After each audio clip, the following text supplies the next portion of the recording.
leading to another very pleasant idea that the victims were feasted upon while their killers drank from their literal skulls.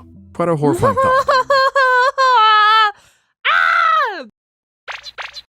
Hello, YouTube! Welcome back to another video. Today we are diving back into some more extinct zoo. This is the most terrifying discoveries made by archaeologists. I love deep diving into our deep, rich history. I think it's so fascinating, and I love seeing stuff that we didn't know before, stuff that we are constantly figuring out. So I don't know. I have no clue what this video is gonna be, but we're here for a good time. And I hope you guys are all having a fantastic day.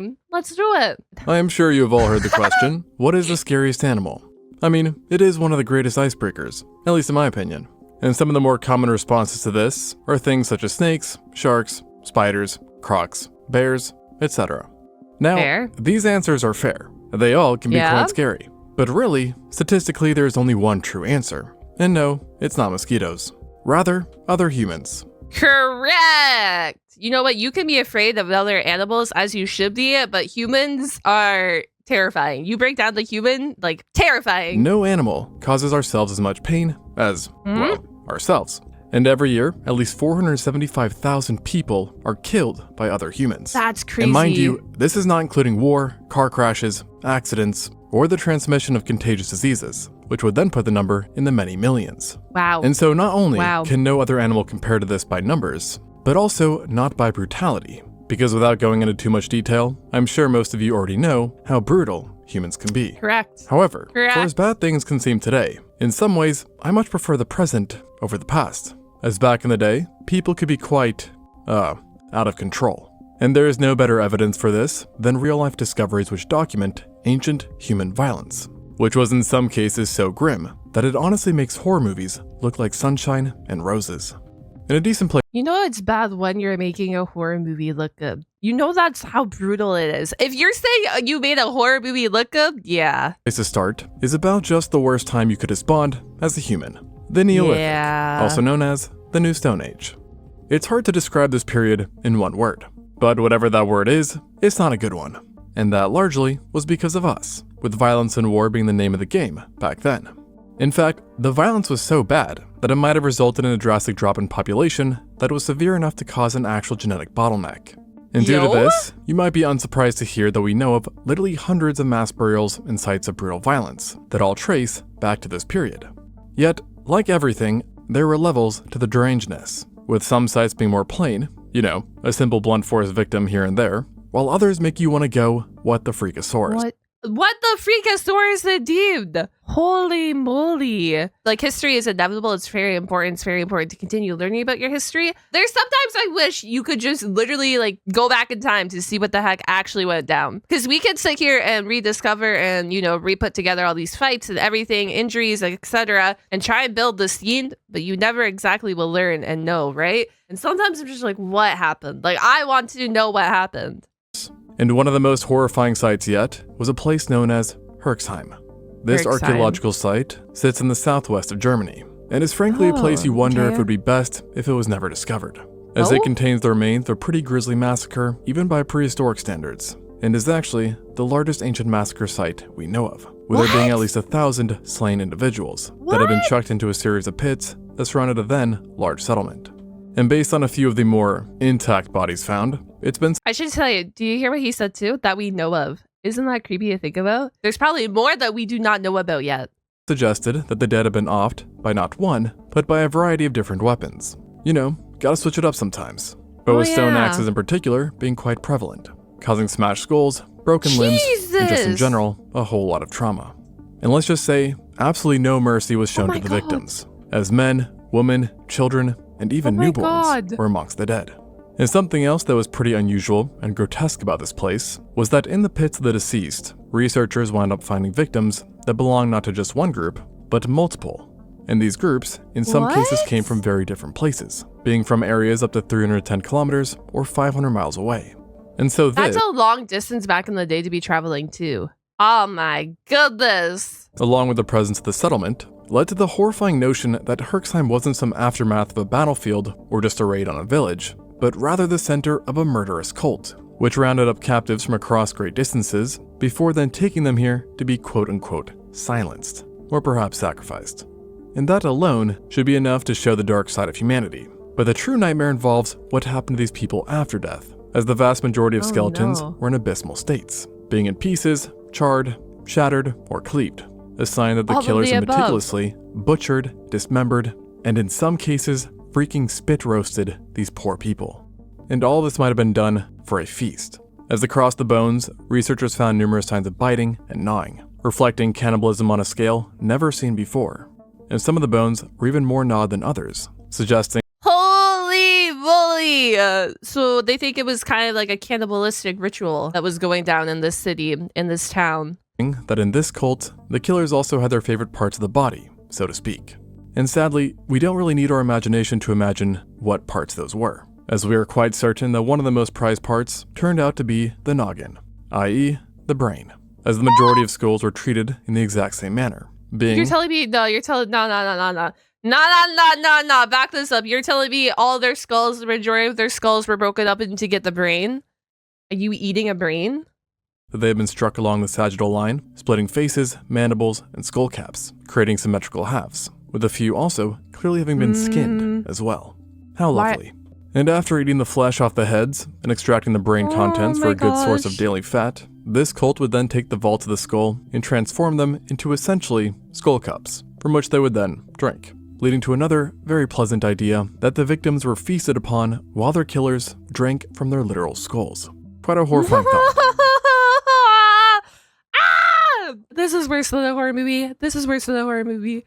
This was, oh my gosh. Oh my god. Oh my god. I have shivers down my spine right now listening to this. Being eaten while someone uses your skull to quench their thirst. But with all this said, ultimately Herxheim was just one of numerous sites that demonstrated such behavior. But it definitely holds the crown when it comes to quantity and quality, so you could say. And you really won't find locations more brutal than this one. But it is, researchers don't really know what the heck went down, from my understanding, from like what I know about this truth. Like, just looking at this now, they did induce that it was a ritual, probably a religious significant ritual that involved cannibalistic matters. Like, that is what they did deduce. That is what scientists do believe happened here. Definitely find acts that are almost as cruel and also very strange, such as a discovery that was made in 2023 when a team stumbled upon a collection of dismembered body parts. Specifically, a dozen of hands that were unearthed within 3 separate pits. Just hands? No bodies, hands? just hands. What? Now, admittedly, it wasn't the first time specific bones were found in pits. What? But these ones were located in a rather odd place, where you wouldn't expect to find such a violent act. And where was that?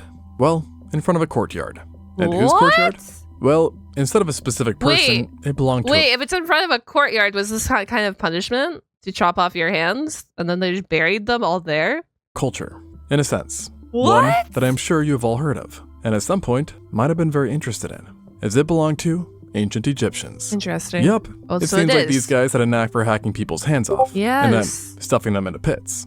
Now, we were already aware of their affinity for this, based on certain hieroglyphs which have been discovered in the past, depicting people clearly collecting hands like some type of game achievement. But this find was the first case of researchers actually seeing the practice carried out in real life.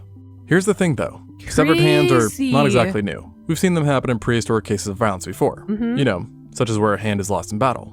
Yet, this story is a bit stranger than simple violence, if you will. You see, the courtyard was situated right in front of a throne room, which belonged to the Hyksos dynasty, a rather well-known group that actually originated in the Levant, and ruled thousands of years ago, marking them as the first foreign rulers of Egypt, with this site explicitly being over 3,500 years old. And they are well known for having introduced a variety of cultures and new tech to the Egyptians, including, for example, chariots. And I guess taking hands was a part of this too. But they weren't just taken for the sake— I want to know, like, what goes through someone's mind and to come up with this punishment. I don't know if you guys think this way too. I'm just so curious how someone looks at someone and as punishment, they're like, you know what we should do? We should take their hands. And that, especially when they put all these people to work. So they're taking their hands, but they still expect them to work without their hands. And it's like, brother, what? Of taking. What? No, instead it seems like these severed hands were used as some sort of currency. And I don't know about you guys, but humans constructing a society where removing hands is rewarded with gold or service isn't necessarily a place I'm trying to time travel to visit for too long, or really at all. And so what archaeologists think happened is that soldiers would sever hands off the living or already dead enemies of their rulers, before making them look nice and pretty and presenting them to the pharaoh or some noble, where in return, they would have gotten the bag. There's also the suggestion that severed hands were a bit of a cultural currency too, wherein different rulers and people high up would show off by proving they had more sliced hands than the next guy or girl. And this all makes me wild. That's wild. Having sliced hands as a currency is wild. You wonder how many innocent people ultimately got their hands taken, simply because some soldier or person wanted some extra gold, or perhaps that a pharaoh just wanted to show off. And so far, a dozen of hands have been unearthed from this specific site, which by the way, belonged exactly to 12 individuals, who were above the ages of 21 but not elderly, and all but one were likely males, with the last hand possibly having belonged to a lone woman, which we know based off of finger length ratios. Now, to be honest, I'm certainly not saying this is the most brutal find we have involving people. Yet, I do think it really shows how strange humans are in a kind of bad way. We're removing the body. Just imagine, this is only one discovery they made in front of the courtyard. Their hieroglyphics, as you can see it, like shows that they have hands, so they cut off multiple hands. So just picture how many graves are probably in this area, not in this area per se, but in this whole vicinity where you're going to find just more hands laying there. Parts of your own species can be seen as a monetary, good, and cool thing. That's crazy, and this all makes me wonder, how did we even go from banging some rocks together to trading numerous body parts for gold? Well, I doubt I or anyone can tell you all the precise steps involved, but I can tell you about the oldest evidence we have for intentional violence between Homo sapiens, the real Cain and Abel, if you will. A few years back within Romania, the team was excavating the Păstera Sioclovina cave of South Transylvania, where they then stumbled upon a multitude of different fossils and artifacts, specifically consisting of stone tools tracing to the Aurignacian culture, along with several bones belonging to cave bears. And now, despite being found in Romania, in Transylvania, this was no vampire's lair, rather a person, or persons, who had inhabited it for a while and had seemingly whacked a few animals here and there, which were brought back to be grubbed up. Yet, among the pile of material, the researchers noticed something, one very odd thing, which stuck out like a sore thumb, or should I say, a sore head, as it was actually a large piece of a skull, and it didn't belong to no cave bear, but rather a human. To be exact, it seemed to belong to an adult man, which had lived in the area about 33,000 years ago during the Upper Paleolithic. And something else they deduced quite obviously was that this was one banged up skull, as the skull's right side had essentially been cracked like a freaking egg. However, the team wasn't really sure what this meant. They couldn't figure out if the damage had been accidental, like maybe it was a clumsy goober who tripped and hit his head, or if the damage came from something like a falling rock. Yeah, but if they also found the tools, so they probably deduced that it was an injury. That means our first record of human on human violence, mind you, it goes back prior, is 33,000 years ago, is that what you said? And so this meant they would need to do some research, which entailed gathering what was essentially the Avengers of science, uniting researchers from multiple countries and carrying out a slew of tests and scans on the skull, which all ended up revealing a disturbing truth. Very disturbing. And that is that nothing accidental had happened to this man. Wow. He had been straight up killed. Intentionally, obviously. Specifically, they were able to identify not one, but two near identical massive fractures that ran along the right side of the skull. And guess what? The presence of these two fractures was huge news, as their identicalness meant that this man had been hit twice in quick succession. And not just that, but that each hit was done by the exact same object. And then it leaves you, I don't know about you guys in chat right now, but it leaves you to wonder why. None of you guys always ask why. I'm a big why asker, but this leads you to be like, why did they do such a thing? Was it for power? Did they, like, was this a leader that they didn't agree with? Was this an outside visitor that they didn't know? It always leaves you with why after you find scenarios like this. Just answers you will never know. In other words, there's no way this dude slipped. Only speculation. Additionally, while comparing the pathology from the skull to that of those seen in present day, they confirmed that the pattern and nature of the wounds only matched damage seen in violent attacks carried out with blunt force objects. Crazy. In this case, a bat. And with this, the team had a confident idea on what had happened. For whatever reason, 33,000 years ago, this man was mining his own beeswax, maybe, when all of a sudden he was struck twice by another individual, holding a bat-like weapon. I honestly think it was probably a way to take one leader out and replace the leader of the tribe or whatever you want to call it back in this day. Someone got mad, you know, they finally have tools. They were like, yo, what if I use the tool against this person? Also saying that they're playing Log Riders is crazy. First hit incapacitating him, with the second having ended him, likely via catastrophic brain damage. Additionally, this attack seems to have been quite personal too, as the location of the wound suggests that his killer was facing him head on while carrying out the deed. And for whatever it's worth, it also appears that the killer was left-handed, given that the fractures occurred on the right side of the skull. And when looking at the age of the remains, it is for now considered the oldest near-conclusive evidence we have for intentional violence among humans, and the first homicide. However, I will mention that this absolutely does not mean that in the first 300,000 years we've existed, there were no other acts of murder or violence against fellow man. In fact, it's guaranteed not to have been. It's rather just the first one we are aware of. But there is actually a close competitor that occurred in Russia around the same time, in what is now known as the Sahir Cave. Yet the dating for this one is a bit less clear, and the wounds found on the specimens within are not yet 100% confirmed. Oh my god! Look at the skull! Intentional, with them possibly having been accidental. But one interesting thing about human violence is that in some ways it does seem to be a bit like a fashion trend, where it waxes and wanes in popularity. Sometimes it's quote-unquote cooler to massacre, and other times not as much, thankfully. And actually, for a good duration of our existence, large-scale violence did seem to be rarer than frequent, with one hypothesis being that for a chunk of history, the population of humans was too low and too mobile for large conflicts to pop up often. Yet, as humans settled into areas more permanently, developed more complex societies, and swelled in numbers, the opportunity and reward for violence grew exponentially. And really, as of now, the oldest evidence for large-scale violence dates to around the same time the permanent settlements became a thing. And the location of this atrocity that I'm referring to was discovered within the valley of the Nile, specifically the Sudanese section. And it really was a doozy for scientists, as within this narrow valley lay the remains of at least 64 near-intact skeletons, and a bunch of fragmented bones, most of which were in poor condition. And when I say condition, I don't mean bad condition from weathering or the passing of time. Rather, these lot have been brutally killed, with every single person having some kind of major injury to their body. And unfortunately, the slain weren't just adults, as the deceased were a range of ages and gender, with the indiscriminate violence even being extended to young children, as 2 child specimens, dubbed JS-14 and JS-13, have been literally headshotted by numerous projectiles, with none of the wounds having healed, meaning they died then and there, likely alongside the rest of their family. And the thing is, they weren't just headshotted, but rather literally riddled by projectiles, entire body over. So whoever shot them clearly had no mercy in their heart, and even along the legs of these children was their extensive damage, wherein various projectiles had impacted them and were strong enough to badly damage their femurs, causing large chunks of the femur to literally fly off. And in general, it seems like all the victims received similar overkill treatment. And in 21 individuals, they even found the remains of actual stone-edged points that pierced. The pencils are placed where the spears would have been. Multiple spears thrown at them here. Like this body over here has 1, 2, 3, 5 spears in them. And the other has what, 2, 3? That looks like a headshot in the one too. What? Their bodies, which would have been unimaginably painful in life, lodging into their bones or slicing straight through flesh into organs and other vital structures. The shapes of the points indicated that the attack had been carried out with bows and spears, and at first was believed to have represented a pitched battle between 2 warring factions.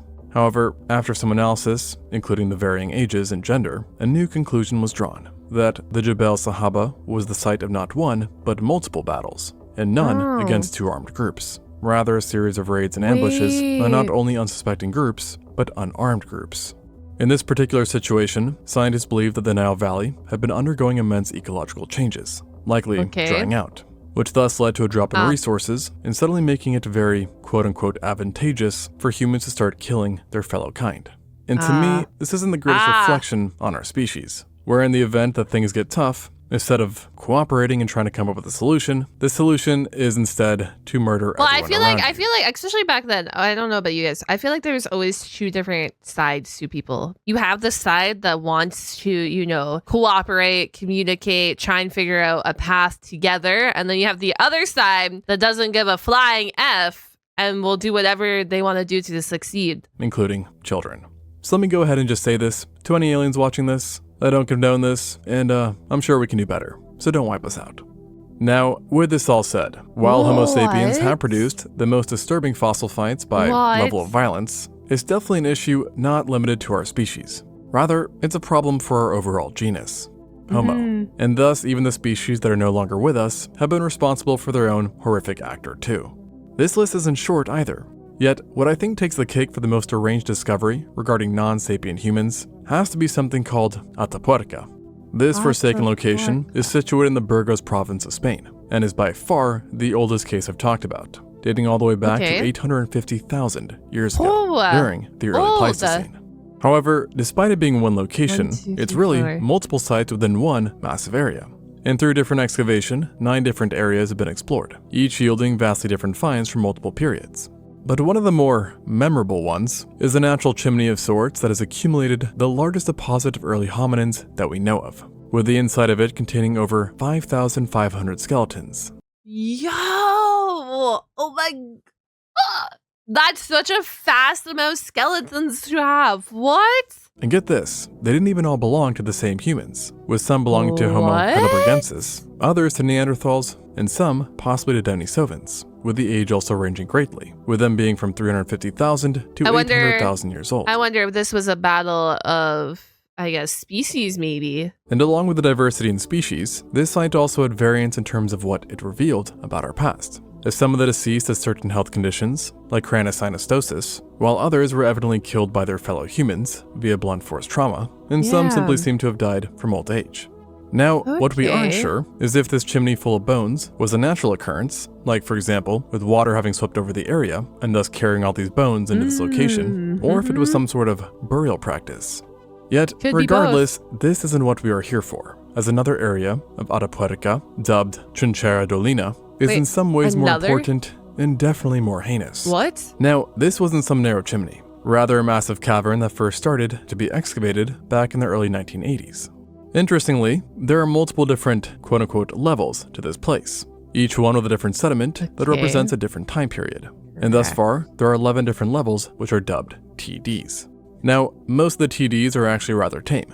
You know, you might find a tool on one level, some animal bones on the other, etc., etc. I'm just kidding. He said most. He said most of the levels are tamed, which means one of these levels was just filled with skeletons somehow. Picture. However, TD6 was bat poop crazy. As here the remains belonging to at least 11 different hominins have been found. 11 different hominins that were butchered.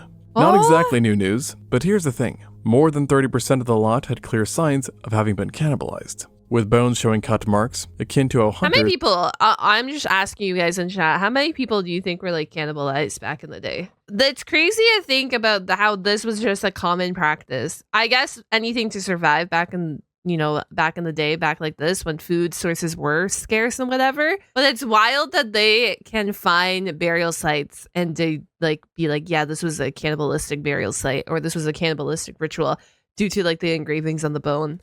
Butcher animals, with observations also showing that they were scraped, meaning whoever ate them wanted to get every last nook and cranny of meat.